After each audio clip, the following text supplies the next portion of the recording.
بڑی پیاری بات، بڑی پیاری بات، کافر کا سوال اور کافر کا جواب۔ ابو سفیان اس وقت مسلمان تو نہیں ہے جب یہ بات پوچھی جا رہی۔ اس نے کہا کہ جو نبوت کا دعویٰ کر رہا ہے عبداللہ کا در یتیم آمنہ کا لال محمد صلی اللہ علیہ وسلم، اس کے ارد گرد لوگ کیسے ہیں؟ مالدار ہیں یا غریب ہیں؟ پیسے والے ہیں یا تھوڑے لیول کے ہیں؟ ابو سفیان نے جواب میں کہا کہ اس کے آس پاس زیادہ تر غریب غربا ہیں، زیادہ تر مالدار ابو بکر صدیق جیسے بھی ہیں، عبد الرحمن ابن عوف جیسے بھی ہیں، زبیر جیسے بھی ہیں، لیکن اکثریت جو ہے وہ غریب لوگوں کی ہے۔ اس نے پھر پوچھا وہ اہمیت مالداروں کو دیتے ہیں یا غریبوں کو دیتے ہیں؟ کافر کے سوال تو دیکھیں نا۔ اس نے کہا سبحان اللہ، ان کے ہاں امیر و غریب کی تمیز مٹ گئی ہے، غلام و آقا کی تمیز ختم ہو گئی ہے۔ سبحان اللہ۔ آج تو ہمارے ہاں تو کچھ اور نظام ہے نا، یہ تاجروں کی جماعت ہے، یہ تتر بٹیر کھائے گی، ایک غریبی دال والے آلو والے علیحدہ گروپ ہے۔ یہ ہمارے ہاں دین بھی تمیز ہو گیا۔ ہاتھ جوڑ کر معذرت کے ساتھ آگے چلتے ہیں۔ اس نے کہا تمیز نہیں ہے، امیر و غریب کیا، اس نے تو آقا اور غلام کا تصور ہی ختم کر ڈالا ہے۔ کہاں آقا اور کہاں غلام، یہ عرب سمجھ سکتے تھے بات کو، ایسے نہیں۔ وہ کہا کرتے تھے محمد ہم جب آپ کے ہاں آتے ہیں تو یہ وہی بلال ہے جسے ہم لٹا کر مارے دیا کرتے تھے۔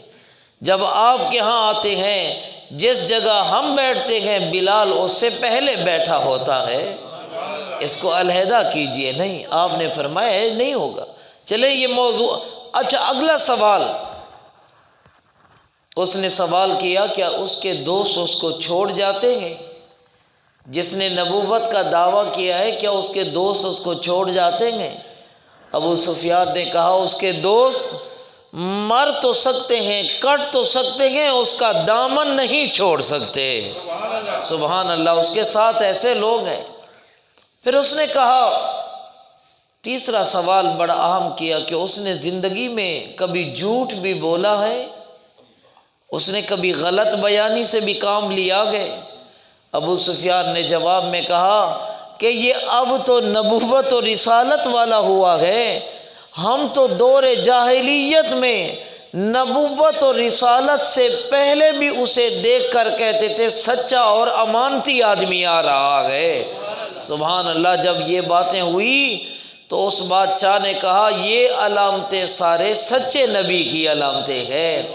جو ماننے والے تھے، جو سمجھانا چاہتا ہوں، انہوں نے صفتیں سنی، کہنے لگے یہ سچا، انہوں نے حالات سنے، کہنے لگے یہ سچا، پر جنہوں نے نہیں ماننا تھا وہ اپنے ہو کر، وہ معجزات دیکھ کر، پتھروں کا کلمہ پڑھنا دیکھ کر، درختوں کا چل کر آنا دیکھ کر، چاند کا دو ٹکڑے ہونا دیکھ کر، جانور کا میرے محمد صلی اللہ علیہ وسلم سے ہم کلام ہونا سن کر، سب کچھ سنا دیکھا پر مانا نہیں ہے۔ اللہ فرماتے ہیں قرآن واقعی انقلاب والی کتاب ہے، لیکن اس انقلاب کی دستک ان لوگوں کے لیے ہے جن کا اندر صاف ہوتا ہے۔ جہاں ضد بھری ہے، جہاں میں نہ مانوں، اگر قرآن نہیں تبدیل کر سکا تو تورات نے ان کو کون سا سمجھا دیا ہے؟ اگر قرآن کے قریب نہ آئے تو انجیل نے کون سا سمجھایا ہے؟ قرآن ان عورتوں مردوں کے لیے ہے جن میں حق کی تلاش ہوتی ہے، جن میں ضد نہیں ہوتی، جن میں ہٹ دھرمی نہیں ہوتی، جن میں انابت کا مادہ ہوگا، سمجھ انہیں آئے گی۔ اللہ مجھے آپ کو انابت سے مالا مال فرما دے صلی اللہ علیہ وآلہ وسلم۔ اب اللہ کریم یہاں سے المغضوب علیہم کا بیان کر رہے ہیں کہ جن پر خدا کا غضب آتا ہے وہ